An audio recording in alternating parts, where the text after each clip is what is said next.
Hello and welcome. My name is Ashley Profit, and today I'm going to give you a quick tutorial on how to overlay prints or photography on a frame using your styled stock photography from the SE Stock Shop. So let's get started. First, we're going to open up Photoshop and we're going to create a new canvas using the sizes, the dimensions of wherever this end image is going to be used. So make sure that you know the dimensions accordingly. We're going to pretend right now that we're going to be using this image for my shop homepage banner image, which is 1100 by 300. Okay, I just made that up. Did you like that? Make sure you always name it. That's going to help you save it in the end. So shop banner image.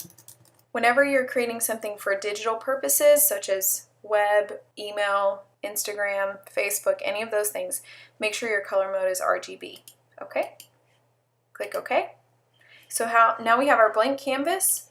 I'm going to place in my stock photography. So we go File, Place Embedded, and I'm going to add my image from the SE Stock Shop. Now this is an interesting predicament, and I wanted to show you a very different size parameters because you're going to use different sizes across all digital media platforms, okay? So this one today is a really funny, wonky size. Sometimes you're going to encounter that across your various platforms. I'm going to show you a few different options for how to combat that, but even then, even with a good chunk of this stock image cut out, it still is very beautiful. So I'm going to place in my image of my art print that I would be selling in my shop. So here's my image, or my design, excuse me. I'm selecting it, I'm copying it, and now I'm just going to paste it in. You can see the bounding box is around it, and so you're just going to hold the shift key to maintain proportions. And this is a watercolor image, and so you can see how the white, do you see the white difference?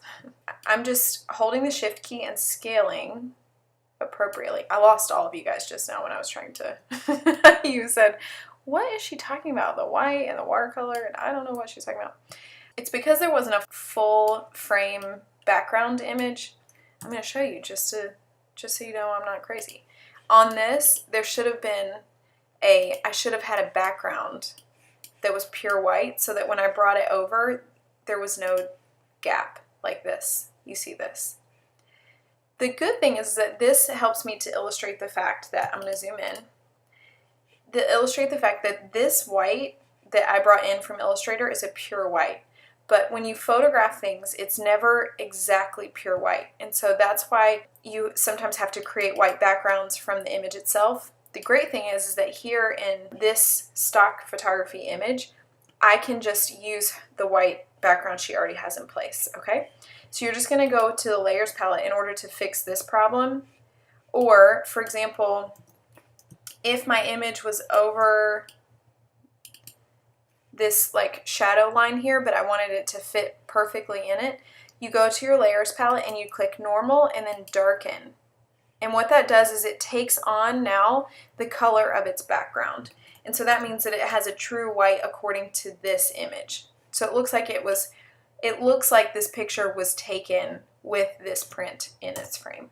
It's still, the size parameters are a little bit off, so what I'm going to do is I'm just going to click E, which is going to give me an eraser tool, and I'm just going to hold the shift key, and what that's going to do is give me a straight line right across there. So you can see as I was erasing, I'm holding the shift key, so that means it's only going to let me go in a straight line here. It helps me not make any mistakes there. So I'm going to zoom back out. Look at that. Ooh, that looks amazing. Okay, so we would essentially be done now. You would just File, Save As, or Command Shift Alt S, and that is going to give you a special window that's a little magical trick that gives you a Save for Web pop-up box. And this just helps you to see it as it will be when it's done. And you have some options here. You have a JPEG option, and you have a Ping 8, which it selects exactly a specific number of colors, or you have a Ping 24, you have extra colors. Ping 8 is going to take less time. The reason you do Save for Web is so that you can see how long it's going to take for this image to load on different browser speeds, internet speeds. So we'll just go ahead and save it. Shop banner image. Awesome. Looks good. I'm going to show you one more, what it would look like. I'm going to hide that layer. I'm going to actually delete it. I'm going to bring in one more. I'm going to show you photographers how you can use your photography to sell to your client the value of your art, the value of them actually purchasing their images. So this is my family photo from last year. I know we all collectively said, oh, so cute, right?